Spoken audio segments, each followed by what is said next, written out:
Hello, welcome to another episode of Never Seen It. I'm your host today, Betsy, and with me is Trent. Hey. So today, we have decided that we're wrapping up the month, and I was looking at the calendar, and it's been a whole lot of movies with a whole lot of dudes in the month of May. May has been the sausage fest to end all sausage fests. So to counter that, I have decided we are ending this month with a female-led movie, and I'm so happy to say I have finally convinced Trent to watch this gem of a movie from 1999. We are watching Drop Dead Gorgeous. Betsy has been trying to get me to watch this movie since well before the podcast. I would say this is amongst the top 10 of movies that I have hassled you about for the last decade plus, because it just shocks me that you've never watched this one. Why would I have ever watched this movie? Because it's amazing. Okay, me. Why would I have watched this movie? Because it's amazing.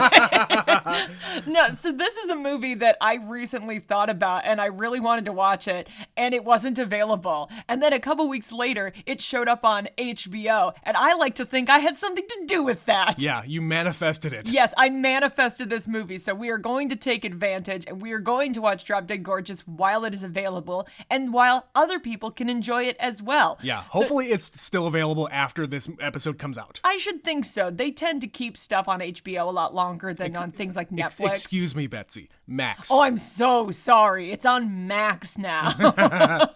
But in any case, Trent, what do you know about Drop Dead Gorgeous? Oh boy. So I specifically did not try to consume anything because we've been talking about doing this movie for a while and I've been trying to avoid anything about it. But from what I remember from back in 99, it is about ladies and there is a fashion show type of thing. It's Denise Richards. Back when Denise Richards was kind of everywhere. In the mid to late 90s, yeah. Yes, that was her peak. And we have covered a Denise Richards movie. I had to remind you, we covered Wild Things. Yes, that was a while ago, yeah. So it's been a hot minute since she's been here. That was like 97, 98 is when that came out. And that was one of her big breakouts. Mm-hmm. But other than that, I know it's fashion, I know it's Denise Richards, and I know it's like women like fighting. Is it like a caddy kind of a thing? I really do not know. Do you know where it takes place? No. Okay.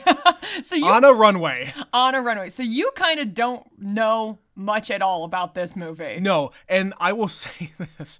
I get this movie and the movie Jawbreaker confused because they both kind of came out around the same time. They're both female-led movies with these like up-and-coming female actresses. I will tell you, you know Denise Richards, but there are a ton of people in this movie that you will sure. 100% recognize. I'm sure. Some that I think you will be very surprised to see. Is Rose McGowan in it? Is that why? No, I don't believe she is, but okay. I get why you are confusing those two because they did come out about the same time, and there's something about the poster, like very bright colors. Colorful, yeah. And just that late 90s, early 2000s vibe where we were kind of getting into pleather and animal prints.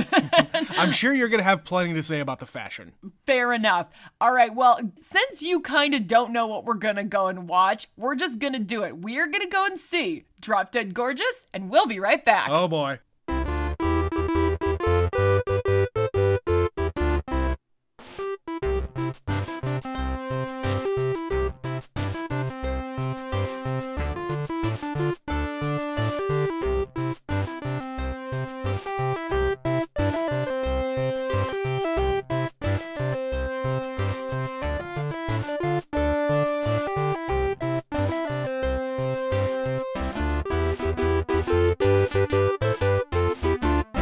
And we're back. That was Drop Dead Gorgeous. Trent, is this the part where I get to say I told you so? Yes, it is. That was unexpected.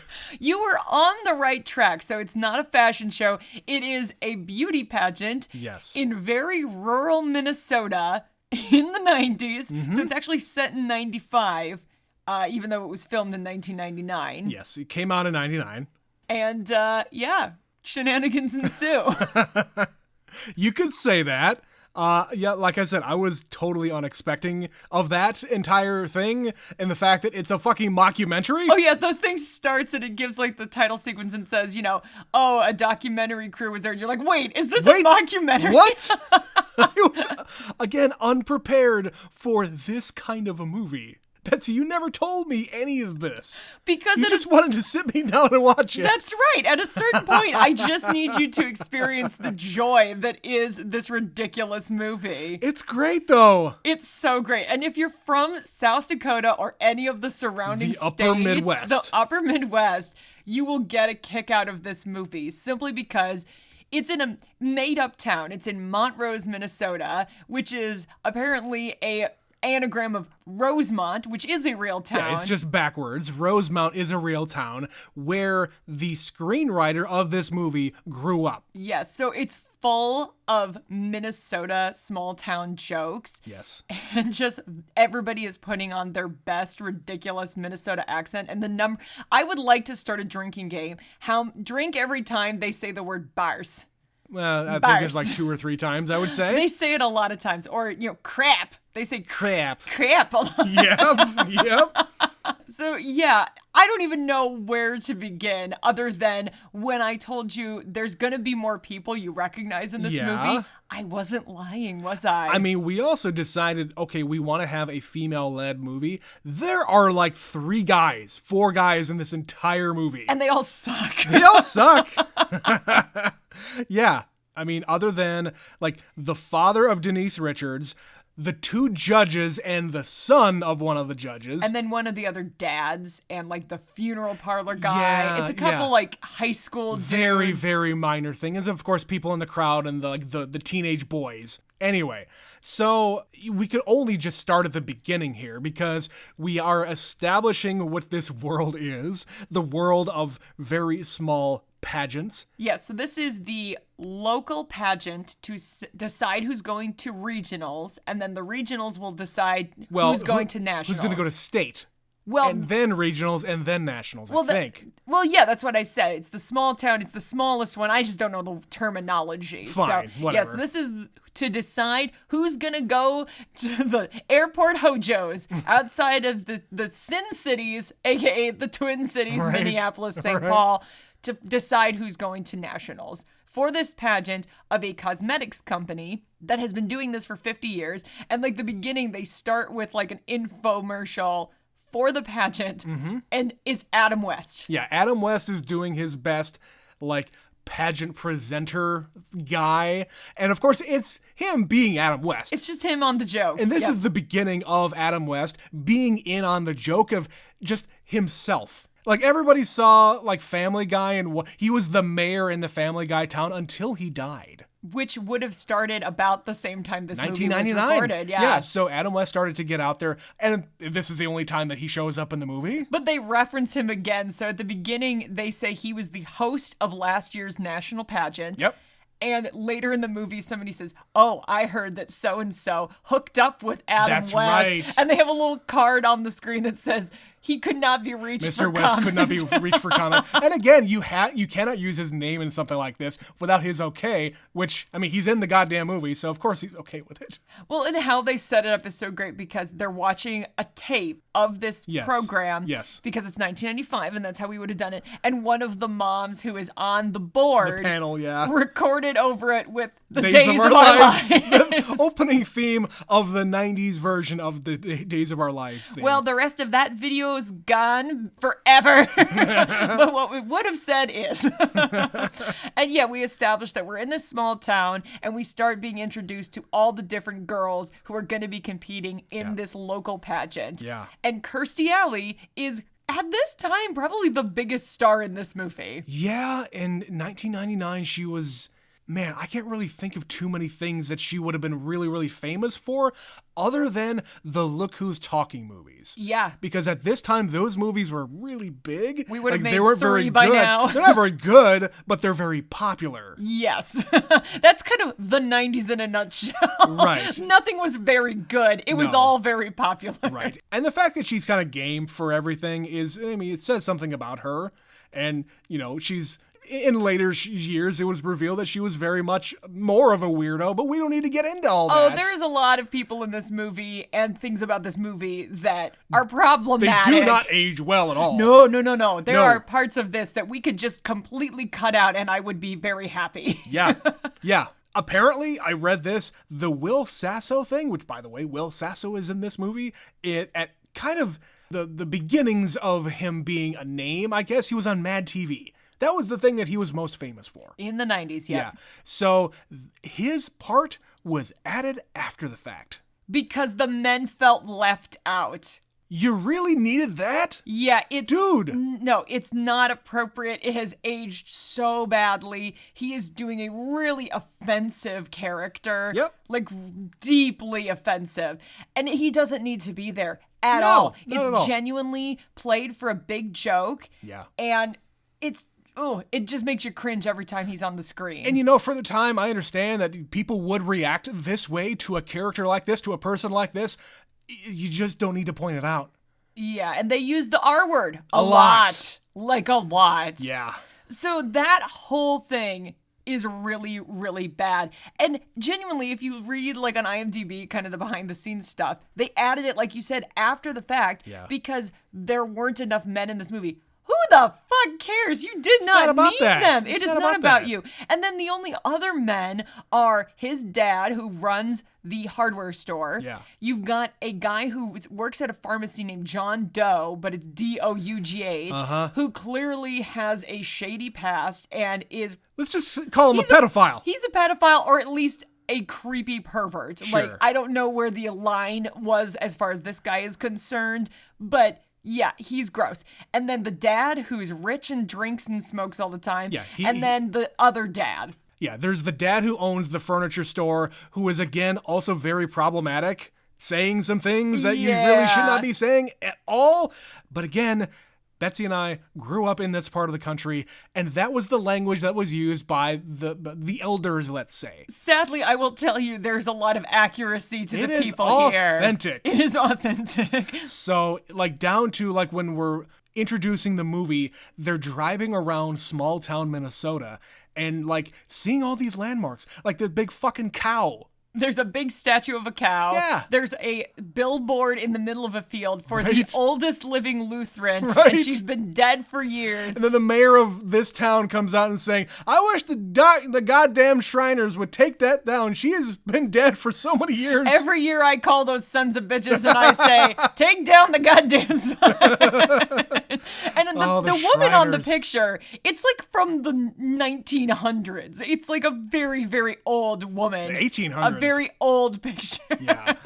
And but it captures the small town attitude perfectly. There's a lot of jokes about like Lutherans and Catholics. There's a lot of that. They talk about lutefisk. Yep. There's a joke about lutefisk at the high school. I don't think that they would serve lutefisk at high school, Betsy.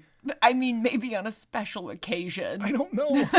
Maybe on Fridays. If you, on Fridays, listeners, they would serve lutefisk. Went to small town schools in small town Minnesota, please enlighten us. Did you have lutefisk in the cafeteria? Betsy, I mean, we didn't go to school in Minnesota, but you definitely went to a very small high school. I did, yes, but I never had lutefisk, but I also wasn't at the Lutheran school. That's right, you're at the Catholic school.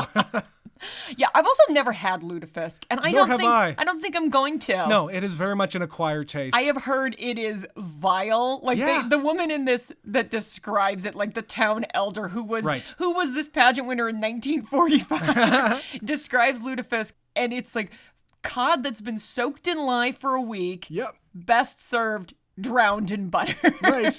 So you can only make it bearable if you drown it in butter. But there's a lot of jokes like that in this town. And then we start kind of meeting all of the different people who are competing. Yeah. Amongst them, like you said, Denise Richards, which I'm just going to say this might be her best movie. I would say this is the role that she's born to play because it's about the only thing she can play. Her range. She plays the same fucking character in Wild Things. She's the rich, stuck-up bitch. And kind of a ditz in this one. Like, she's not... I don't know how to describe it. It's sort of, I guess, shallow. Yes. Like, everything she says has no weight to it because she's pretending to care about other people. Yeah, she's just putting on a line. Yeah, but she's really good in this, and she is committed to the joke. Also, she was 29 years old. She sure was. Playing 17. Yeah, she was. She doesn't look it. She's a young 29. Yeah. Also, we have Kirsten Dunst. Kirsten Dunst, I had no idea. This is right before she had her big breakout with Bring It On. Yep, so we're on that by the cusp. way, she says the phrase Bring It On in this goddamn movie. She does. She's getting in a cat fight with Denise Richards. Like 2 or 3 times. A few times. Amongst the other contestants are Brittany Murphy, who she already had done Clueless at this point. Right. So she was, again, pretty well known, but she never really, in the 90s, made it super big. No, she never broke out. She never really had any kind of like starring role until the early to mid 2000s. And I think that like the biggest thing that she was involved in was, of course, 8 Mile. Mm-hmm. And that one romantic comedy with Ashton Kutcher. Oh, Just Married. That. Yes, she made that. And she had an all right career. She made a lot of movies. I just genuinely didn't see a lot of them because I don't know that they were that well received. Yeah. They exist, but yeah. She was also in Girl Interrupted this same year. Okay. Yeah, so I've never seen that. You've not seen that one, but she was getting a lot of work is my point. Sure.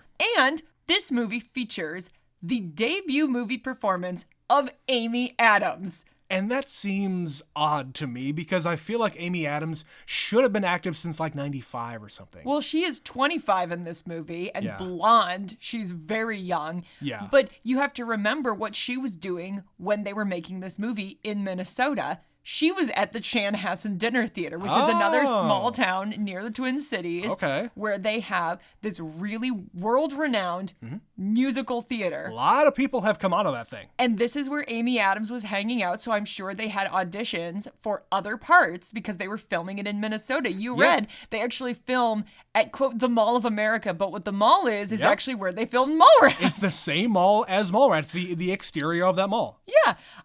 As far as the moms go, you had Ellen Barkin as one of the other moms. Not a mom, but Allison Janney. I fucking love Allison Janney. She is perfect in this movie. Yes. She is. All she needed was the accent, and I believed her 100%.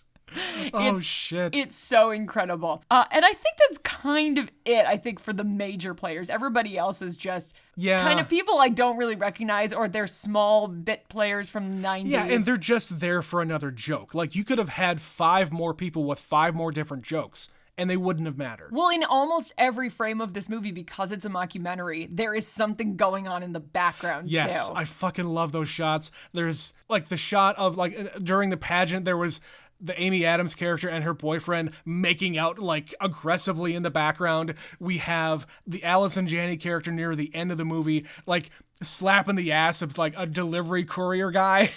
She's also, like, picking up bartenders at the local, like, heavily pageant, heavily flirting with people, like, kissing them. And during that, like, the final at State, she's like, they don't show it, but she's fucking one of the guys in a hotel room there. Yeah, when everything goes really wrong and really badly, she emerges from a room with a disheveled-looking bartender. They didn't hear us, did they? So the whole thing is, these are all 17-year-old girls participating for a shot at the state level. And Kirstie Alley is Denise Richards' mom, and she's also the board president. So she's running this pageant. She also was the pageant winner back in the 70s. Yes. So the movie starts off sane enough. There's like weird, quirky things happening. Like, because we're getting the introduction of all these different girls. We have the dog girl. There's the girl who is obsessed with a German Shepherd who attacked her. Right. So she had to have some of her butt fat removed to replace her stomach. It was very strange. There was the girl who was adopted by Japanese people, which again is another very problematic thing. Yeah, it was very an interesting choice. You've got Kirsten Dunst, who works at a morgue doing the hair and makeup after school. And again, I love how everything is just matter of fact. It's just how it is. They introduce her in a morgue and there's a dead guy on the table doing the makeup. Yep. And later on we get her in her mobile home where I guess her mom has a like her own salon in the front of her house. Yeah. You've also got Denise Richards, who is like the good Christian girl and head of the gun club. I'm sorry, I think at the time, at the beginning of the movie, she's the vice president of the Lutheran Sisterhood Gun Club or whatever it's called. Yep, you got it. And then you've got this other girl who's good at everything, who is like the varsity captain of the different sports team. She's also track. She's the president of the gun club. Yep. And she's like a farmer's daughter. Tammy. And within the first 10 minutes, Tammy blows up. Yeah. And she's on the thresher taking a ride somewhere and it blows the fuck up. She goes over a hill and there's a massive explosion. And I mean, this is just the introduction to this movie. And I'm like, what the fuck kind of movie is this? I had to remind you what the name of the movie is. Now I get it. Now at this point, I get it. it. Now I know what to expect in this fucking movie. And then it just kind of keeps devolving from there as we progress through these girls' lives and the documentary crew is happening. Thomas Lennon, I didn't even realize until this viewing that he's the documentarian. You may not know his name, but you absolutely know his face and his voice. Another one of those bit players. This would have been right around the time Reno 911 started or right before. He's the guy with the mustache. He's the guy with the mustache. The main guy with the mustache, yeah. You know him from also like I Love You Man and a bunch of the Judd Apatow things. Yeah. He's that kind of a guy, but you know his voice once you've recognized it. And I didn't know this is him. I recognized the voice immediately. I just had to look up what his name was. Yep. So he's behind the camera and he's following these girls as they get ready for the pageant. You know, doing the things that a documentarian would do. Ask the questions. So what are you feeling? We just need some footage for the documentary. So give us some stuff. Mm-hmm. And as we follow them, more and more bad things keep happening. So Denise Richards is talking to the varsity football captain in the cafeteria, and he's kind of blowing her off, but he's flirting with Kirsten Dunst. Yeah. And then the next scene, they're in the morgue, and he's been shot in the head. And then immediately it cuts to her cleaning her gun. Well, there's also a joke there where he's like trying to ask her out and saying, do you want to hang out on Friday? And she says, oh, I don't know if I can. It's our busy season. It's hunting season. I know, and how nonplussed everybody is with the number of deaths. Like, in this small town of 5,700 people, during hunting season, a lot of accidents bodies happen. Pile up. Yeah, she even has a line of dialogue somewhere around there where she's just like, you know, he caught a stray bullet right between the eyes. Yeah, it happens. It's hunting season. Yeah, we got another stray bullet, and I'm just gonna need some more caps. Yeah, it's like you're catching a cold. Yeah. No. Another guy who is just flirting with you is dead, and you just move on with your day. Again, I love how everybody is just completely fine with all of the death happening everywhere. Yes, it happens. And they even have those sequences with the cops when it's really suspicious, and he's just like, oh no. We did a thorough investigation. Thorough investigation. And yeah, he got shot accidentally. We don't suspect foul play. No. Nope. This fire that just suddenly happened? No, that's fine. Yeah. And then bad wiring. Kirsten Dunst's trailer blows up. Right. And her mom was in the trailer. So her hand melts to a can. Her hand is fused to this beer can. And of course, later on, she has to lose that hand. Yep, they have to take it and she gets a hook. And I love the little jokes. You blink and you miss them. Like God, everybody is smoking in this movie. Again. Everybody. The firemen are all smoking. God damn it. But like she uses the beer can as an ashtray. I didn't even catch that. Yeah, when they're watching the initial pageant, she's in God. the crowd smoking and she's ashing into the can. I didn't see that at all. That's fantastic. Yeah, everybody is constantly doing something in this movie, so it's very easy to miss stuff like that. Every frame is filled with something. I love it so much. And yeah, who else dies? There's a lot of death. Like Tammy dies, the boyfriend dies. The girl who was doing the signing. That's right. Yeah, there's a girl who is going to be interpreting a song while she dances. But she gets news. I didn't really catch all this stuff. There is a deaf child who was born. Yes, someone in her family had a baby. And the baby is deaf, and so she has to leave early. So she swaps her numbers that's what it with is. Kirsten Dunst because she needs to go to the hospital because they're just having rehearsal. She can leave. Sure. And while they're rehearsing, a light drops from the ceiling and lands on her head. And she's dead. She's not dead. They actually say that she's in the hospital, but the the concussion lost her hearing. What? So she's I thrilled. completely skipped that. While they're waiting after the pageant for the judges, somebody says, "Has anyone gone to see her?" And they're like, "Yeah, I saw her today. She's thrilled because she's deaf now. She's deaf now." Oh my God. Yeah, that's terrible. God, I mean, I just was reacting to all of the very extreme dark moments in this movie, and I love a dark comedy. Don't get me wrong. And I think the thing is, I'm just surprised that they went there so many times. Oh, yeah, this is very twisted at different times. I love it. And then we get to the pageant, and everything goes exactly kind of how you would expect. Everybody has been saying the whole movie, Becky is going to win because her mom is the pageant head, and what else would happen? Yeah. She's She's got to be the winner. She's got to win everything. But everybody thinks that Amber deserves it. So Kirsten Dunst should be the winner, but Amber's going to win. And after, and I'm just going to keep going to all the terrible things because it's just funny. After Becky wins, they have a big parade. I don't know what this parade is for, why we're having a parade. Betsy, if you've been in a small town, they love their parades. Any reason to have a parade. Any reason to use whatever resources they have to build a float, to have something happen, because I don't know if you know this, but in small towns, nothing happens. It's very uneventful. Yeah. Like, the talk of the town was just always something stupid that they remember forever. Why do you think so many people drink and smoke and just get pregnant when they're 16? There's nothing to do in a small town. Yeah. Seriously. And everybody laments this terrible place that they live and wish they could get out. Yeah, the mom of Kirsten Dunst is just telling her, please, I'm not regretting you at all, but I need you to get out of this town, and you winning this pageant is the key to get out. I love the joke when Kirsten Dunst says, guys leave all the time. Right. Either with hockey scholarships or prison. Or prison? But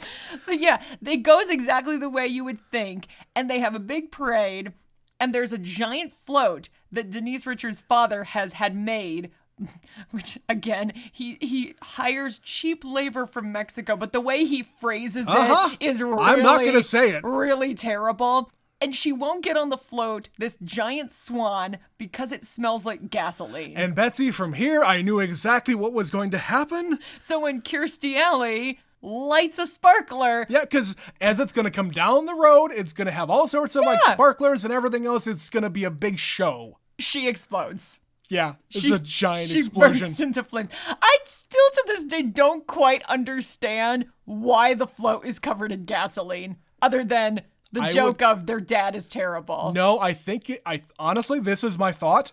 I think the people who built the float hate the fucking dad, and they covered it in gasoline. Because fuck them. Okay. The other thought I had was they did it this way, thinking that she was actually not going to win, that Amber was going to win, and that they could get rid of Amber this way. Well, then why would Kirstie Alley light it? I don't know. No, I said, it leaves a little bit loose That does not make sense to me. But it's so fucking funny when it happens. And like, you knew it was going to happen, and I saw you jump. Like, I fucking yelled when that happened. God. It's a massive explosion. It is. It is massive. And because she's dead, that makes Kirsten Dunst now, the first runner-up, is the person who has to go. That's why you have to have runners-up. Yep. For just the occasion. Yep. So she is now the princess, or whatever they called her. Yep. She goes to state, and then everybody there gets seafood poisoning. Oh my God. Salmonella. As soon as I saw all of that seafood being loaded up on these plates, I knew there was going to be some kind of thing happening. Everybody eats the shellfish and they get sick, except for her. And because she's the only girl left standing, they give her the crown. She wins by default. And then when they get to the nationals, the entire company has been seized. Their assets have been seized because of tax evasion. Yeah, the IRS shut them down as soon as they get there. And all of the girls who come for nationals, they wreck shop, they break windows, they trash the sign out front. Because the pageant was canceled. Yes. And nobody bothered to tell them. Yep. So yeah, it's just dark, dark, dark, but also really fucking funny, this whole movie. So that's kind of the flow of it. And so much of it is just lines of dialogue and little character moments. So what are some things that we haven't covered yet that you feel must be addressed? I mean, the really, really sad moment was when they kept on bringing the most recent pageant winner back. Again, kind of the thing where in 1999, making it the butt of a joke was really funny, but it's really horrible now. Yeah, anorexia and bulimia. This girl is in this ward of the hospital, which, by the way, I remember a little movie. I cannot remember the name, but I believe it was shown to us in school, starring the one and only Amy Jo Johnson. What? About being anorexic and bulimic? She is a gymnast in school, and this is like a after-school special kind of a movie to teach you about the conditions that we're talking about here. Oh, no. Uh-huh. And yeah, in this movie... But in the 90s, it was a big, big deal. It was, and like, I appreciate people actually talking about it and educating kids about what it is. Yes. But here, she is this wafer-thin... gasping for air. Cannot breathe. Her hair is falling out. Her hair is falling out. And it's played for laughs. And it's... It is, Trent. It's 1999. It is absolutely. It is to a point, but not as much as the rest of it. I take less umbrage with her character and how she's depicted than the rest of them, because it is a real problem for people who are in this thing, this pageant world. Trent, when they put her in a black wig and Yes. she weighs like 90 pounds and they are wheeling her around, her nurse is pushing her in a wheelchair with an IV while she lip sings. I agree with that. It's real bad. I agree with that. But on the other side of the coin, you've also got playing it for laughs with Denise Richards, who's her talent is singing, and she can't. She can't sing, so she's kind of dramatically talking the lyrics to "You're just too good to be true. Can't take my eyes off of you." And as soon as she started talking, saying, I just need to dedicate this song to this one person, and I said to myself, it's Jesus, isn't it? It's Jesus. It's gotta be Jesus. They have a stuffed Jesus Christ on a cross, and she dances with him. Velcroed, his hands are Velcroed to the cross. Uh-huh. And she grabs the arms and wraps them around her at one point. She is a good Christian girl, God and she loves damn it. Jesus so much. God damn it. That he is part of her routine. Jesus. Again. Jesus. Again, it is so fucking accurate, Betsy. The small town attitude, and the people in that crowd would probably, like, in real life, they would love that. They would love that. Yeah. The things that I like, the thing that makes them go the most nuts, though, is Kirsten Dunst's tap number. Right. She gets a standing O. Yeah, because she's great. And that's the only one where they show like the entirety of her talent. Yeah, everybody else gets cut short. Mm-hmm. Or they drop out entirely. Brittany Murphy just decides to say, I'm not going to win. I'm not going to win. Take my costume. No, my brother has the talent in the family. This is another thing for the time. Yeah. Was interesting. So she says, this is my brother Peter. Yeah. He went all the way to New York to fulfill his dream, and he's a drag queen. Yes. Here he is as Liza Minnelli. I was going to sing New York, New York, but he's a much better Liza than I am. Or like he has better legs than me or some joke like that. Yep. And at the end, she's screaming at her dad, he's gay, Dad. Gay. In 1999, Dad was like, wait, what? He didn't understand. It's like, dude, he's a drag queen from small town Minnesota who went now lives all the in way New York. to New York City. Yeah. Like you could have figured that one out, sir. Yep. I also love the obsession with Diane Sawyer of all things by Kirsten Dunst. I almost said Kirsten Stewart. Wrong Kirsten. Wrong one. No, I love the obsession with her because that's a very squeaky clean kind of a role model. And of course, by the end of the movie, she literally picked up the microphone from a dead woman who just got shot during a live spot. And she literally took her job away. She did do that. Well, and of course, the fuck? Diane Sawyer famously got started as a pageant girl. Did she really? You didn't know that? No. Yeah, Diane Sawyer, that's why she keeps referencing her as her idol. She was a beauty pageant girl back in like the 60s or 70s. Nope. And then she became a news anchor. Nope. I had no idea. She is a really well-respected news anchor now, and especially in 1999. Oh, yeah. But yeah, that's how she got her start. Which is why she wants to follow that path. And at the end of the movie, she has her fucking 90s haircut, that like Diane Sawyer bob. Yeah. But you're right. Kirstie Alley is the villain behind this whole thing. She organized for her daughter to win. She's the one that rigged the thresher so it would blow up. Yep. She's the one who shot. This is unclear. I don't know if she shot the guy. I feel like Denise Richards probably shot that boy right between the eyes. I feel like Denise Richards shot that kid. Because that just feels more likely in that scenario. Like mother, like daughter. Yep. But she also stole Kirsten Dunst's costume, so Yep. she couldn't compete Yep. because the costume had to be pre-approved. There's the light that fell down. She rigged that to happen. How does that happen? Do you have like a timer to have something drop on somebody? I mean, If you really wanted to take out Kirsten Stewart, then you would have been Kirsten up. Dunst, you're doing it again. I did it again. If you really wanted to kill her, you would have been up there when she was performing. But She might have been. We didn't see where she was standing. but again, how do you make that happen? When you want, how when you it was, want. well, yeah. I mean, I think it's probably loosen it up enough, and she's only got so much room on the stage. You hope at the best you break her arm or something. You know? Plot hole. Yeah, I'm calling it a whatever. plot hole. It landed exactly squarely on this girl's head. I feel like it did knock out some of the competition. I mean, it knocked out her hearing, so that's enough. So she is the one behind all of this. She goes to prison, and at the end of the movie, she escapes prison seeking her revenge. That's right. And it's a big police standoff. It's also after she got second place in the prison in pageant. the state prison beauty pageant. I think that was really the trigger and that those- made her escape. Those are the circumstances under which Kirsten Dunst becomes a news anchor, because a stray bullet caught the anchor who was live on the air, and her poise under pressure got her the job in the big bad city. Yep. She went all the way to the Twin Cities for She did it. her big break. Her dream. It's fulfilled. Jesus. Well, and that's another, like when they were handing out prizes at the pageant, they're like, second runner-up gets Yep. a $50 scholarship to the Votech of their choice. Oh my God.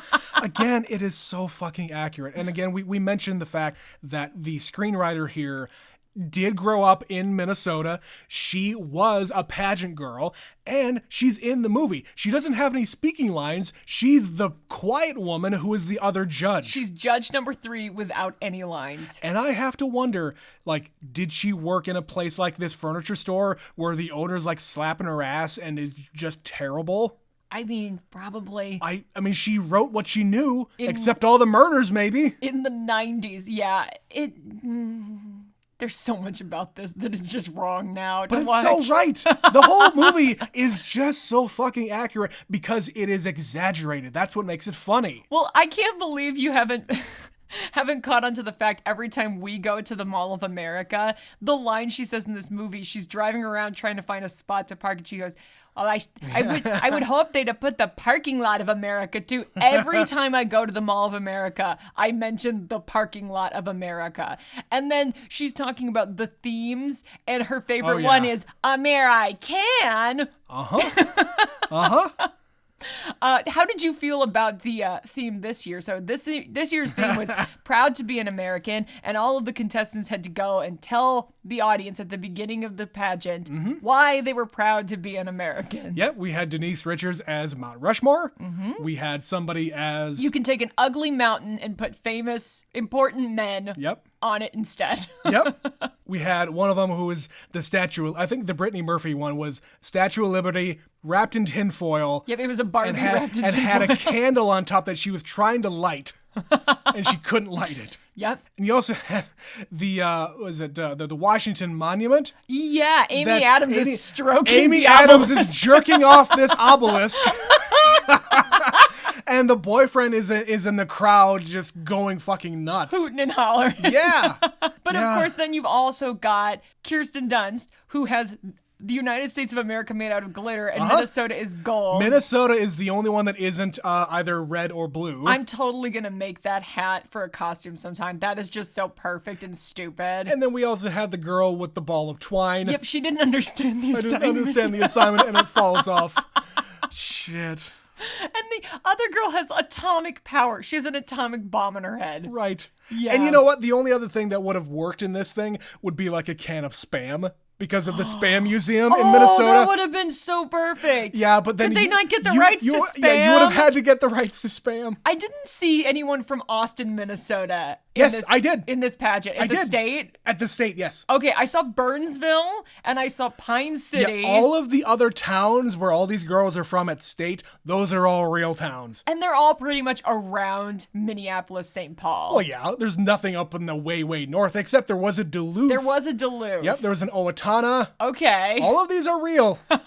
Nobody from our side of the state. Nobody They did near mention us. South Dakota. They did in a rather detrimental kind of and a defaming kind of way. They thought that maybe the one of the seafood, other competing states in the region seafood would have been tainted. This is foul play by another surrounding state. Maybe it was South Dakota. Maybe it was those kids in Wisconsin. Oh shit. Yeah, the only mention South Dakota gets in the whole movie. Well, what else you got, Trent? The only other thing I had was a very, very small moment here that just tickled me.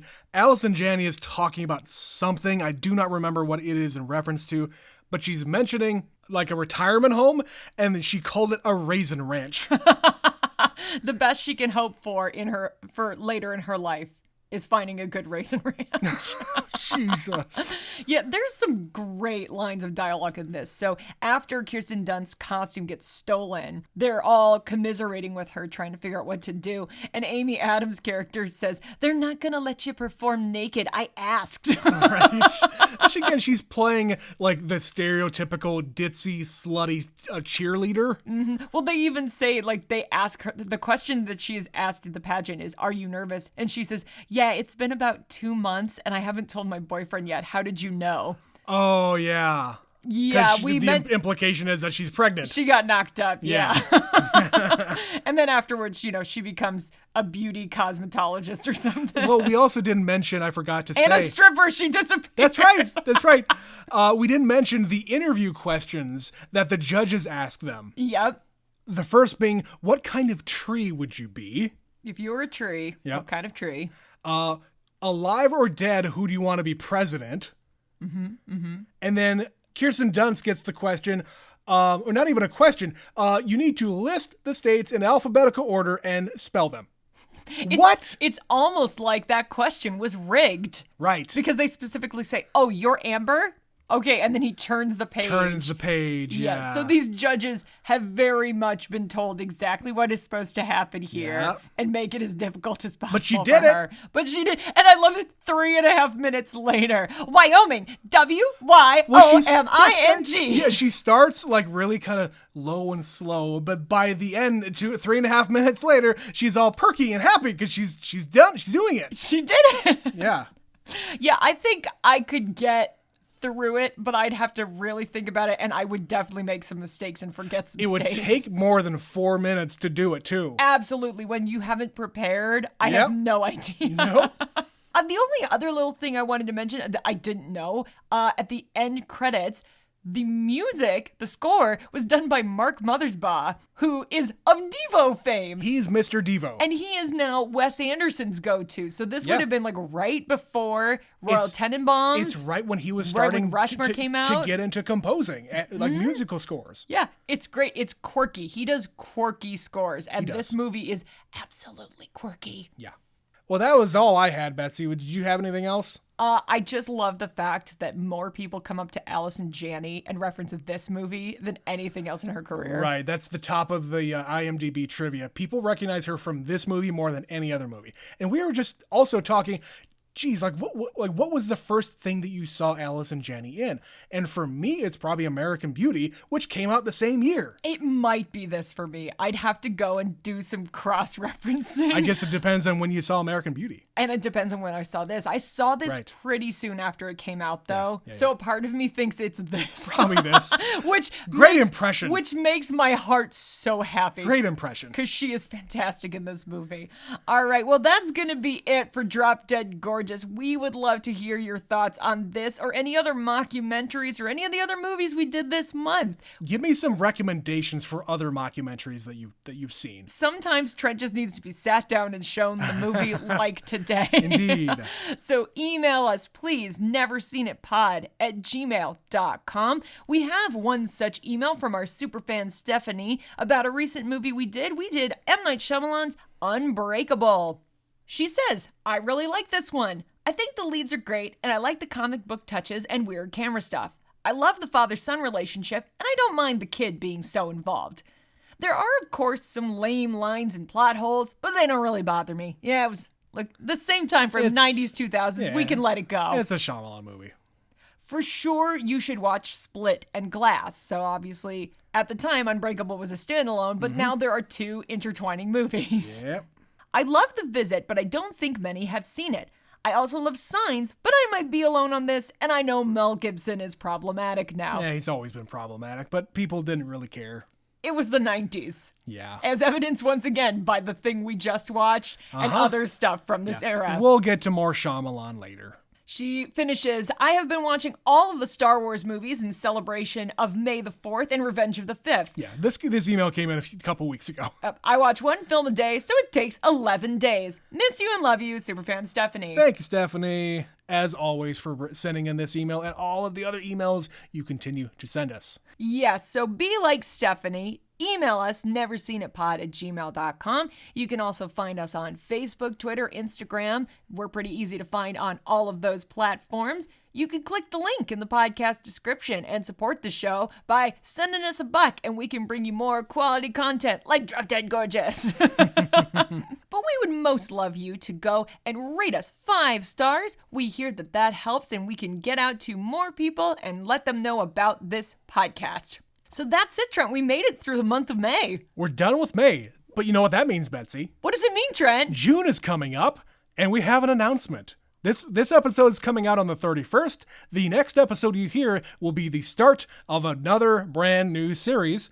And what are we covering, Betsy? So all of the Sundays in June, so just the Sundays, and then the first Sunday in July. What's coming out the first weekend in July, Betsy? We are watching all 5 Indiana Jones movies because, friends, one of your hosts, I think you can figure out which one. Hi! Has not seen any of the Indiana Jones. So we'll cover this more. In full disclosure, he has seen the first one. I've seen the first one. One time. Once. But for completionist sake, we're going to do all 5. Just like we did with the Fast and Furious thing, we'll get into more of this. But yes, we're going to cover all 5 indie movies. Yeah, so we're going to do those leading into the brand new one that comes out at the end of June. And then we'll see. We'll fill it in on the Wednesdays with some other stuff. Yep.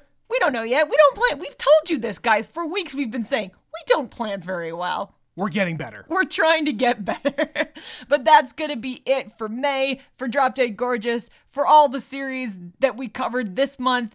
And with that, this has been Never Seen It. My name is Betsy. And I'm Trent. And we will see you next time. Bye-bye.